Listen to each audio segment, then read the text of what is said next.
Meron po akong tanong. Kung ako po ay mukhang 23 ngayon. Ay! Grabe! Lakas ng loob! Ano po sa palagay ninyo ang trabaho ko bilang 23 years old na person? Dancer! Macho dancer! Macho dancer pa rin! Alam nyo, kayo, ba't nyo alam? Okay, tamang-tama. Ngayong araw po ay makikita natin ang mga finalists ng Macho Dancer 2025! Ang ating Macho Dancers ay sasagutin ang mga tanong ng ating judges na manggagaling sa ating mga audience members. We will hear who our finalists are. Hello, magandang gabi. Ako si Sixto Naridio Ongkauko. You may call me 690. Contestant number 2. Hello!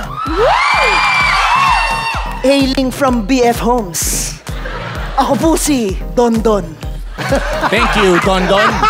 Tawagin po natin ang finalist number 3. Magandang gabi, ako nga pala si Stanley Repolyo Tesorio. Nakikita niyo ako sa Timog madalas. You can call me striptease. Naniniwala ako sa kasabihan.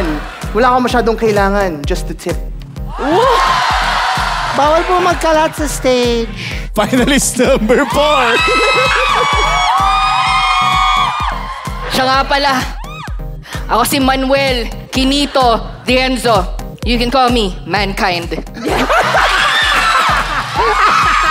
Ngayon po, meron po tayong unang judge na nandun po kasama ni Angelica para maghain ng ating first question. Yes, Ariel, our first judge, ang bride-to-be this 2025, siya si Jen.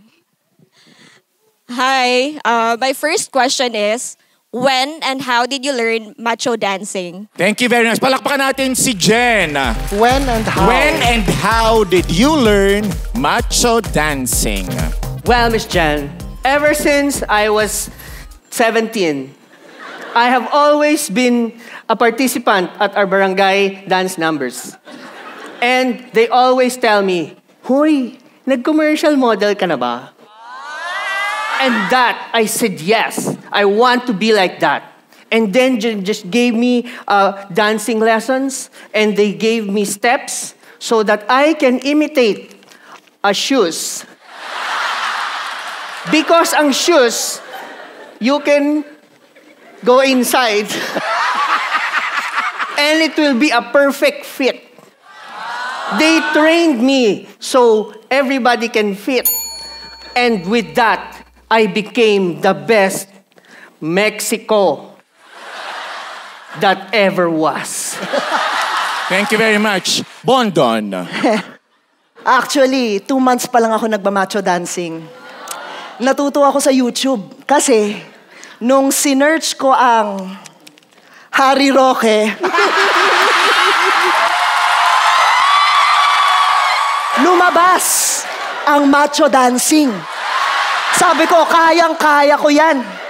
Kasi ako, mas mukha akong kalapati kesa kay Harry Roque. Hindi naman mahirap mag-macho dancing eh. Isipin mo lang na gumalaw ka na parang freedom. Freedom! At pag meron na kayong freedom, kayang-kaya nyo nang gumawa ng napakalambot na sayaw. Thank you. Maraming salamat, Bondon. Let's listen to Striptease. Thank you, Judge, for the wonderful question. I believe it's not a question of how and when, but rather a question of why.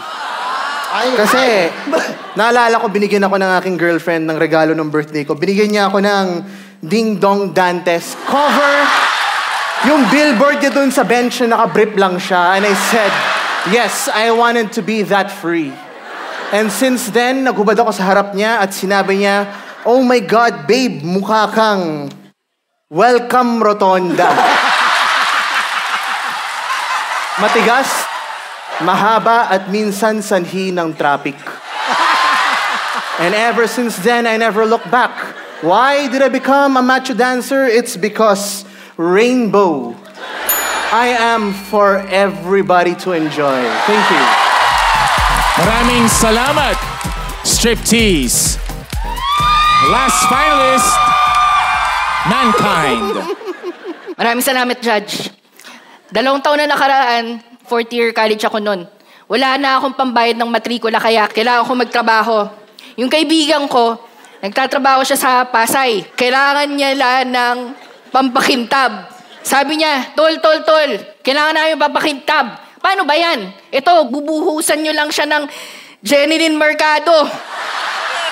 Pagka may Jeneline Mercado, tsak na kikintab talaga yung mga dancer. Kaya yun ang ginawa ko. Ginilingan ko talaga at araw-araw nakakita ako ng kahel.